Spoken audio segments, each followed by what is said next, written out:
ভারতে বাঙালির অধিকার আদায়ের জাতীয় সংগঠন বাংলা পক্ষর তরফ থেকে ৮ই ডিসেম্বর রবিবার বিকেল ৩:৩০টার সময় কাঁচরাপাড়ায় এক মহামিছিলের ডাক দেওয়া হয়েছে।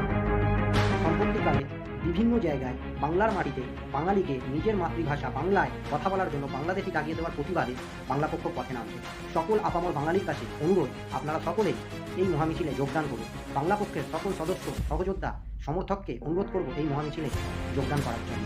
আমরা জানি যে রবীন্দ্রনাথ ঠাকুরের ভাষায় কথা বলার জন্য বাঙালিকে আজকে বাংলাদেশি শুনতে হচ্ছে। আজ স্বামী বিবেকানন্দ ভাষায় কথা বলার জন্য বাঙালিকে বাংলাদেশি শুনতে হচ্ছে। আজকে তাদের এই আত্মবলিদান কেউ মনে রাখে। আজকে নেতাজি সুভাষচন্দ্র বসুর জাতিকে নিজের বাংলা ভাষায় নিজের মাটিতে কথা বলার জন্য বাংলাদেশি শুনতে হচ্ছে। এর থেকে অপমানের আর কিছু নেই। তাই এখনই আমরা এবং সকল বাঙালি, সকল আপামর ভাই বোনেরা একত্রিত হয়ে এই প্রতিবাদ করব এবং রাস্তায় নামব। ৮ই ডিসেম্বর রবিবার বিকেল ৩:৩০টার সময় কাঁচরাপাড়ায় দেখা হবে।